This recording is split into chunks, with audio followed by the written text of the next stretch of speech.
interact, and we always carry the little booklets with us. And when I read, I don't understand most of it because the legal language is so hard.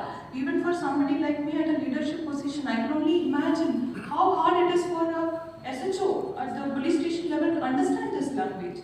So most of the time when we have this monthly review meeting with the Honorable Principal District Sessions Judges, they are always so mad at us. They say that this charge sheet has like so many mistakes. These mistakes have been pointed out in the past, but they keep repeating it. I mean, every time there is a review meeting, the first 1 hour is spent in only telling us that how badly we prepared the charge sheet and how badly we submitted before the Honorable Court. Why this happens? Because the language is so hard for the police officers to understand, and the prosecutors, the public prosecutors probably are not able to sensitize or educate given the volume of work that happens in the police station level. So now I think it is a great opportunity for us. I always tell my subordinates that the moment we start wearing the uniform, I was told this by my seniors also, that the unlearning happens. You learn so much for the civil services examination, for the state services examination, for the sub-inspector recruitment examinations. You study so much. Finally, you crack the exam, get into the service, get trained, wear the uniform, start working, and then you stop learning. You're not learning anymore.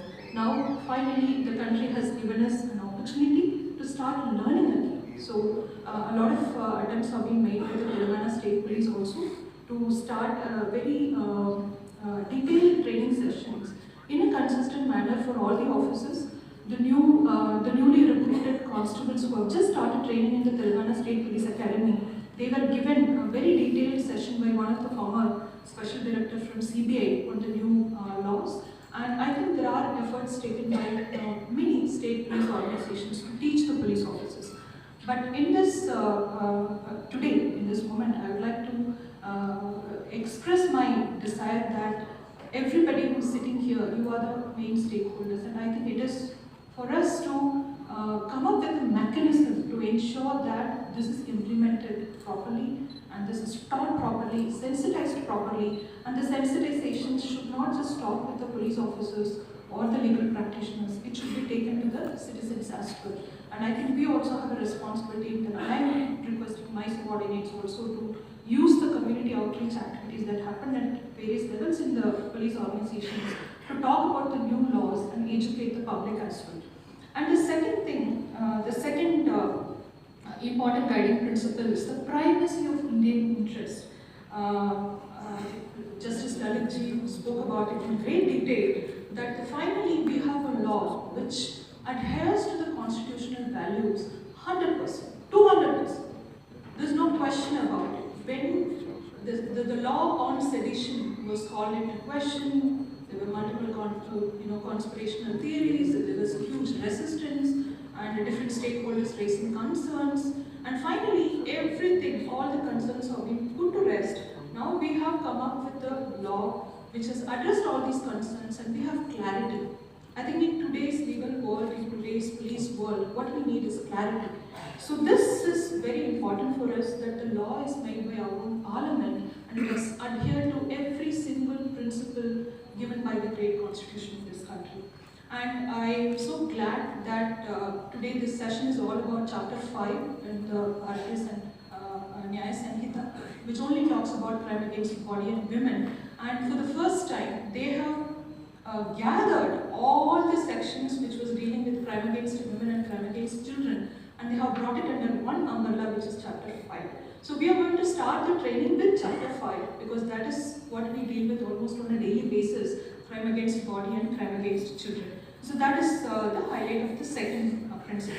And like I said in the beginning of the speech, victim-centered laws. Now we are going to promote zero FIRs in a really big way. One of the major concerns of the citizens is that the moment they walk into a police station, FIR दर्ज नहीं होता है क्योंकि हमारा jurisdiction नहीं होता. It's not our jurisdiction. You go to the next police station. The person goes to the next police station. That SHO says, "This is not my area. Go to the next police station." So running from pillar to post, and this has been a major concern. All this while, and in certain states they have already started implementing zero FIR. Telangana State Police is already doing it, but still there's a lot of awareness that needs to happen, and it needs to be mainstreamed into the routine policing activity. law gives a lot of strength to that zero FIR system and also the e-FIR system. Within 24 hours of filing of registration, we are supposed to inform the honorable magistrate, and now it can be done electronically as well. And now the new law also gives a lot of importance to faster trial. I think there are clauses which talk about a certain time period which is given to the magistrates also to conduct the trial in a timely manner.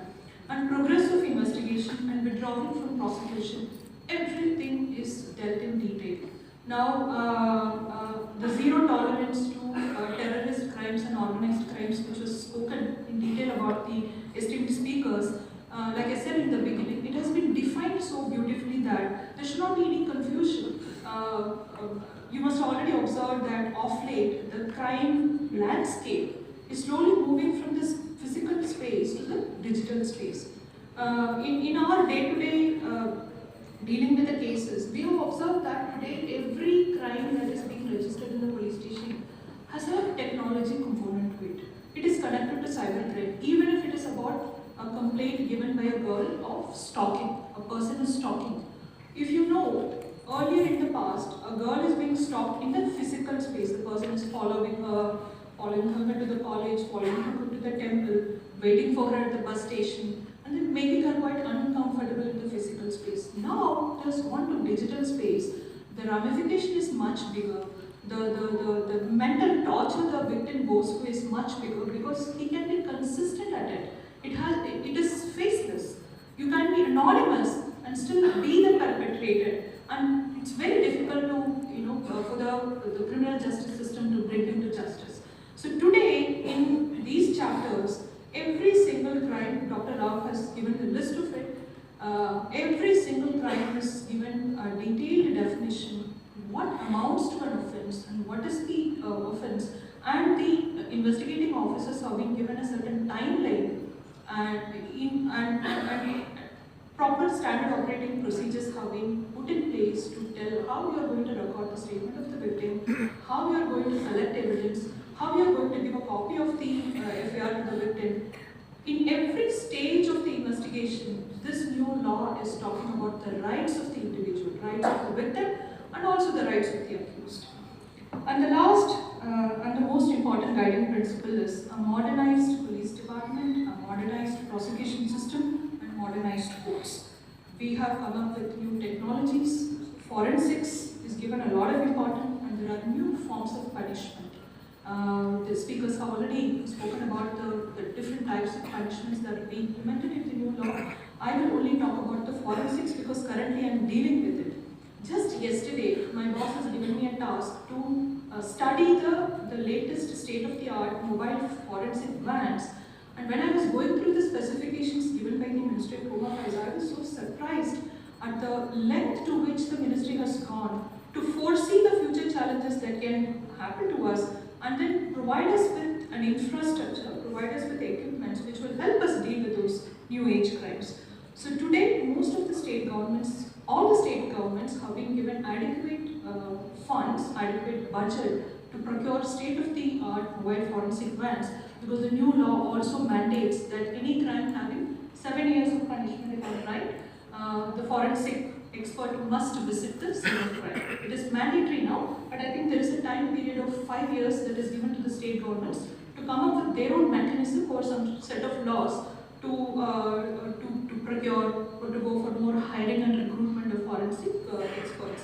But now, since this clause is mandatory, that the forensic team of experts have to visit the scene of crime, it gives a lot of evidentiary value to the investigation process. Ultimately, it is going to improve the conviction, and ultimately it is going to do justice to the right spirit in which the law was brought into effect, that is, giving justice to the victims, victim-centric approach. And since I was requested to talk about crime against women, very briefly I would like to just list out the highlights in chapter 5. I already spoke about a separated, dedicated chapter that is being given to all the crime against women and children. They have been brought under the same umbrella, making it easier for us to understand the law and then implement it. and the provisions of EFIR and zero FIRs, an offence is largely made gender neutral. I think the esteemed speakers have already spoken about it, male, female, transgender.